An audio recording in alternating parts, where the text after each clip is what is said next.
There's an argument that can be made saying that the Fantastic Four, as the progenitors of the Marvel Universe, with their November 8th, 1961 first issue being the start of the whole thing, are the most important characters in the history of the House of M. You would, however, not know this based on the Marvel Cinematic Universe, which, sadly due to some dim-witted licensing agreements, currently remains first family free.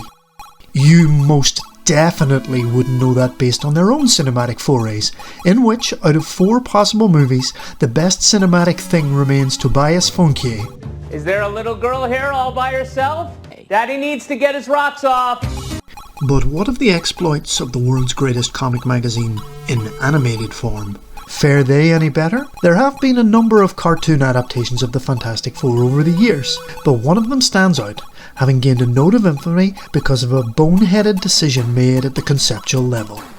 In this video, we examine the most notorious version of the awesome foursome, so strap yourselves in and set the Wayback Machine for 1978 as we examine the new Fantastic Four.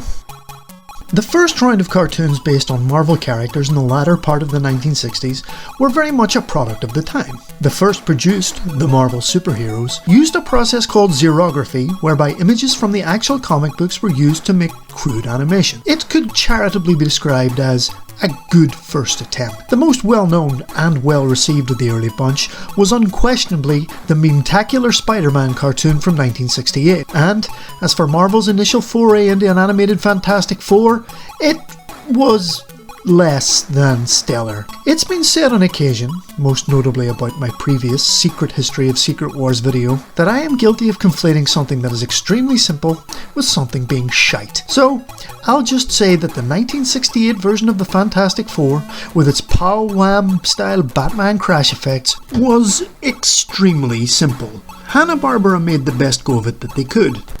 But it's fair to say that it felt a little flat. Most assuredly, it did not have a banging sing-along theme tune like the other Marvel cartoons of the time. When Captain America throws his mighty shield, does whatever a spider can, lovable and ever-loving hope. But it did have the shittiest version of Galactus you ever saw, so it works out about even. Even so, it was considered to be something of a success, and it paved the way for the next generation of Marvel cartoons nearly a decade later, which kicked off with the new Fantastic Four. Produced by Fritz Freleng and David H. Departie, and airing on NBC between September 9th and December 16th, 1978, the new Fantastic Four was part of a package of animations which included between 1978 and 1983 Spider-Woman, The Incredible Hulk, and Spider-Man and his amazing friend. The most well-remembered and maligned aspect of the new Fantastic Four was unquestionably the exclusion of the Human Torch and the inclusion of his replacement, Herbie the fucking Robot, which is a trade akin to swapping your mansion for a tent. Always the coolest member of the Fantastic Four, Johnny Storm was unavailable for use in the cartoon because the television rights were tied up in the development of a Human Torch television pilot that, given the quality of Marvel's 1970s television output, happily never materialised. This makes perfect sense. What doesn't make perfect sense is the strange conspiracy theory that has materialised surrounding the substitution. Urban legend has it that television executives were hesitant to use the Human Torch character in a prominent Saturday morning cartoon for fear that impressionable young true believers might try to set themselves on fire in an attempt to emulate the fiery young punk. Now, like most urban myths, this is absolute bollocks, but where would such a bizarre rumour originate? I'm offering up my own personal bit of speculation here. During the early years of Saturday Night Live, future Ghostbuster, Blues Brother, and soon-to-be victim of the Black Lives Matters movement, Dan Aykroyd, had a recurring character called Irving Mainway, a shady toymaker and frequent guest on Consumer Probe, a consumer rights program which held him to account for his blatantly unsafe products. On the October 23rd, 1977 episode of Saturday Night Live, Irving Mainway showcased a selection of costumes available for the upcoming Halloween season. These costumes included Johnny Army Man, a military outfit that included an actual working rifle, an airtight plastic bag that was to be affixed over the head with a rubber band called Johnny Space Commander Mask, and Johnny Human Torch, a bag of oil-soaked rags which came complete with an oversized lighter. Saturday Night Live was of course broadcast on NBC, the same network that would 1 year later broadcast the new Fantastic Four. Also notable about this version was the creative talent.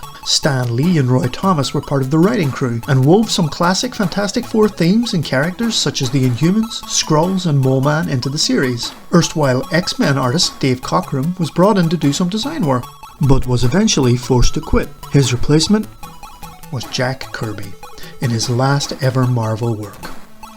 To reiterate, Jack fucking Kirby was responsible for the designing of Herbie the fucking Robot. He never worked for Marvel again. The voice cast was fairly prestigious too, featuring Ted Cassidy, Lurch, out of the Addams Family, as the ever-loving blue-eyed thing, and the voice of your childhood, Frank Welker, as Herbie the fucking Robot. So, how was the show? I'm trying my hardest to place nostalgia aside. This was probably the first exposure that many people, myself included, had to the Fantastic Four, and have childhood memories of it that are quite fond. So, looking at it in a dispassionate, unsentimental fashion, we shall take a quick look at a typical episode. I have chosen The Menace of Magneto. The opening credits do a fairly serviceable effort of retelling the Fantastic Four's origin story. Magneto shows up in his flying car and asks for directions to the Fantastic Four's headquarters, the Baxter Building. Magneto does not like the directions he gets and wrecks the gaff.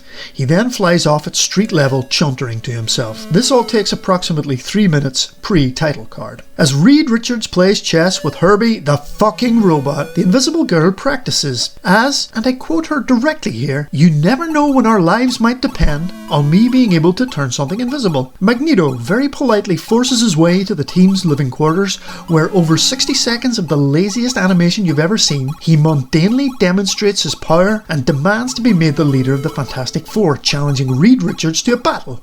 You know, like on a pirate ship or a bird of prey. You what? You are a coward, and I challenge you for command of the ship.